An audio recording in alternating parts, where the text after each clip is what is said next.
Good morning, I'm Taylor Wilson, and today is Monday, July 7th, 2025. This is USA Today's The Excerpt.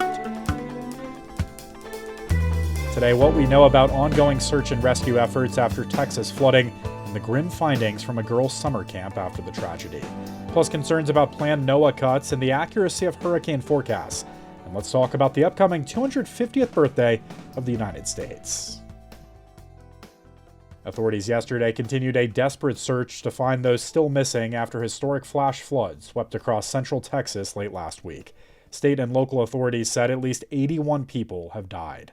Among the dozens still missing as of early this morning are 10 children and a counselor from Camp Mystic, a Christian girls' camp at the edge of the flooded Guadalupe River. Texas Governor Greg Abbott said on X that he visited the camp and that it was ravaged in ways he had not seen in any natural disaster. He had similar remarks during a news conference yesterday. It was nothing short of horrific to see what those young children went through. And we will remain 100% dedicated, searching for every single one of the children who were at Camp Mystic, as well as anybody else in the entire riverbed, to make sure that they're going to be recovered. It's still not clear how many children at the camp died, but reports indicate an 8-year-old and a 9-year-old were killed. The Federal Emergency Management Agency was activated in Texas after Trump declared a major disaster area in Kerr County following the flooding. The president said he plans to visit Texas later this week. After raising the prospect of abolishing FEMA earlier this year, President Trump deflected when asked if he wanted to phase out the agency. You can stay with usatoday.com throughout the day and the week for more from Texas and our reporting from the USA Today network.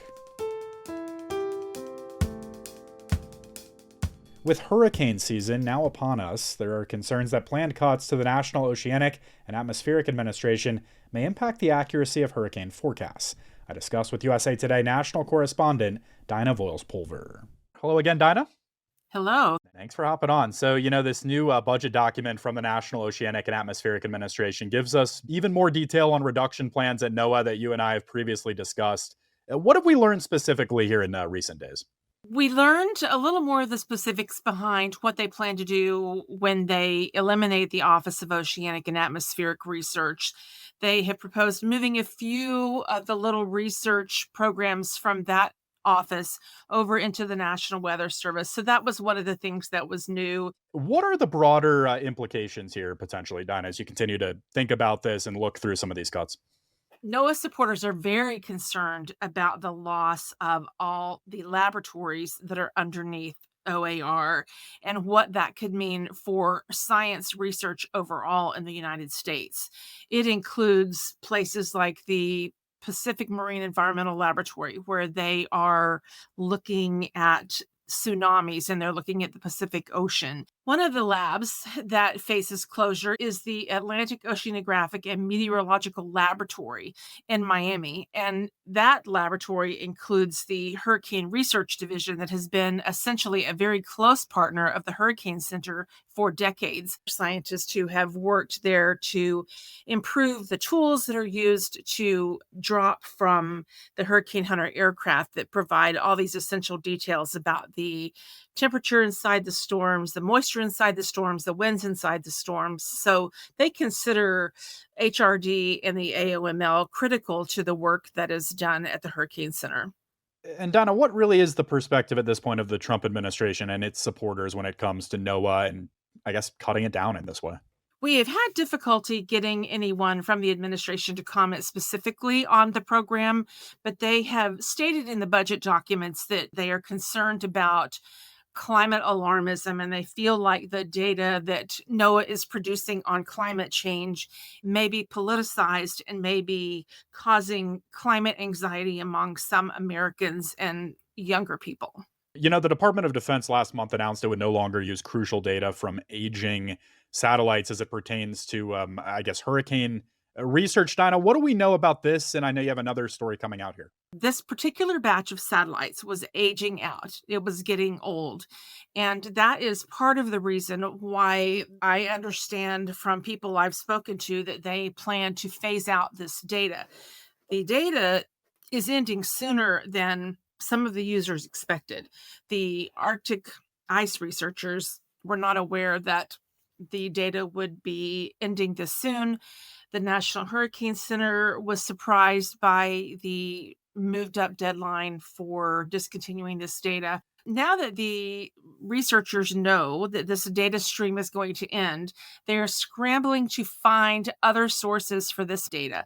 The data is different than any of the data now provided by most of the satellites that are available to the researchers because it comes from a different frequency and can see through clouds and is useful for hurricanes, for example, that are far out in the ocean that are difficult for hurricane hunters to get to, and for this polar sea ice data that's difficult to access. Don, I know you chatted with a bunch of industry veterans about what this move might mean for hurricane detection. I mean, just what were some of the specific things, some of the tone, I guess, that you heard from those vets?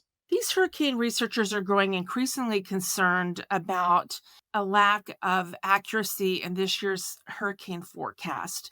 Jeff Masters with the Yale Climate Connection told me that he is automatically going to extend the range of hurricane potential landfalls when he's thinking about it or writing about it because he's concerned about the accuracy of the forecast for several reasons. The lack of weather data from the balloon launches in some places in the plains, as we've already discussed, could cause degradation to the hurricane forecast.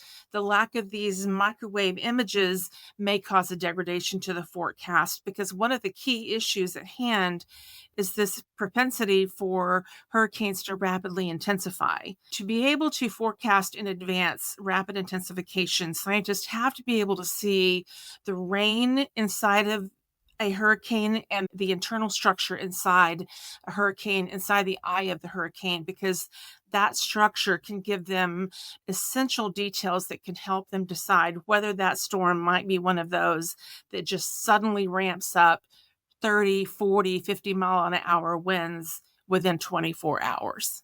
Dinah Voiles-Pulver is a national correspondent focused on climate and the environment for USA Today. Thank you, Dinah. Thank you. Elon Musk has announced the formation of a new political party amid his criticism of President Trump's signature legislation.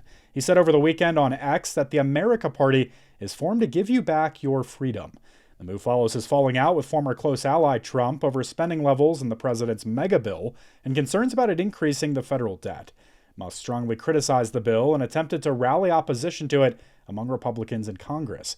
Trump signed the bill into law on July 4th. Trump yesterday called Musk's plans for the new party ridiculous.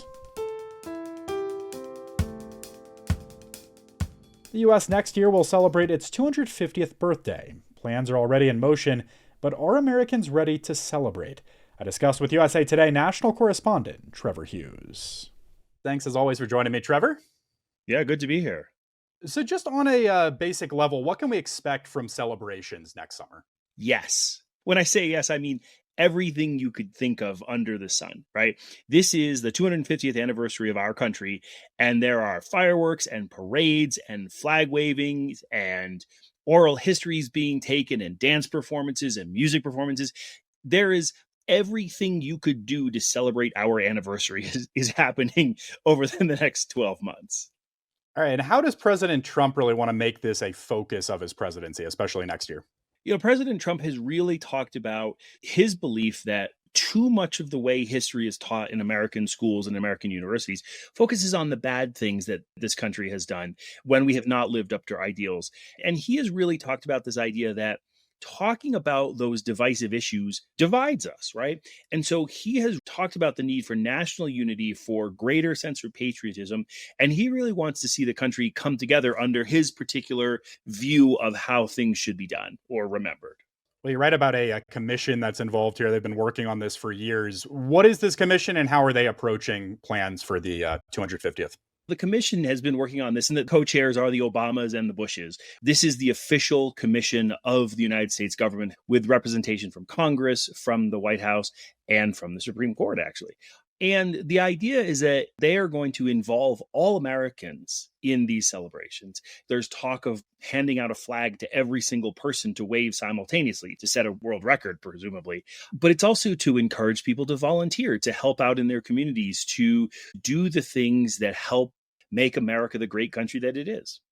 I know you spoke with some scholars for this piece, Trevor. What did you hear from them in terms of just approaching the 250th and thinking about the present and the past as we do so? I mean, an anniversary really is an opportunity to look both backwards and forwards. And the scholars I talked to said it's really important to talk about our history honestly, because we cannot be better if we do not acknowledge when we failed.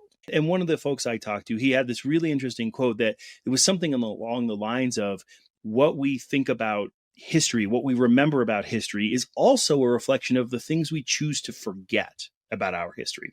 And so this commission that has been established, part of what they're doing is recording oral histories of regular folks all around the country.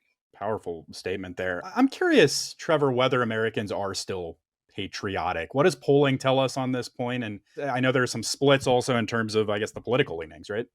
Gosh, yeah. After 9/11, we were almost entirely united. That has faded out over time. And Democrats in particular are sort of not very proud of being Americans these days, whereas Republicans are more like 92% likely to say that they are very or extremely proud to be an American. There's a new Gallup poll out that found that 58% of US Americans say they're either extremely or very proud to be an American. That's 60%, right? But that is actually a record low compared to almost 92%, I think 93% following the 9/11 attacks.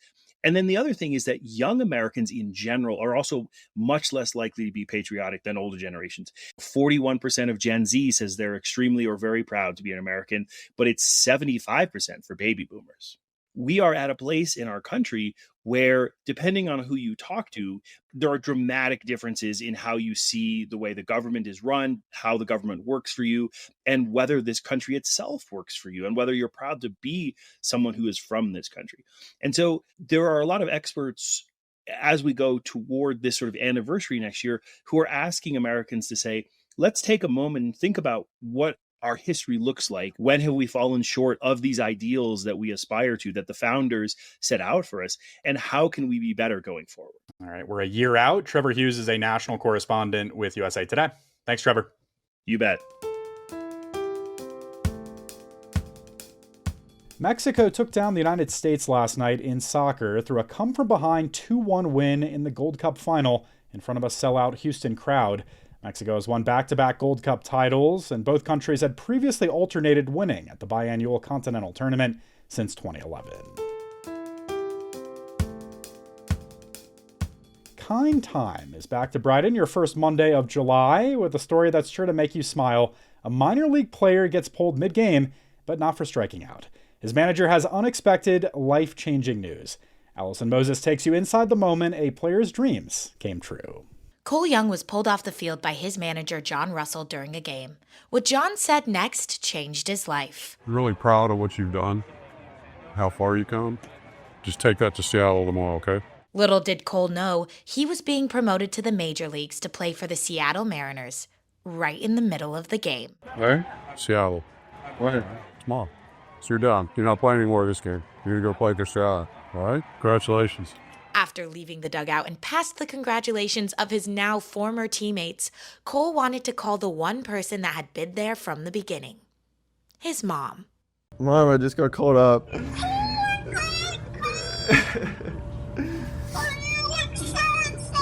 Yeah, I don't know what to feel right now. This is incredible. For more about this story and to see other inspiring moments, visit humankind at usatoday.com. You can find the link in today's show notes.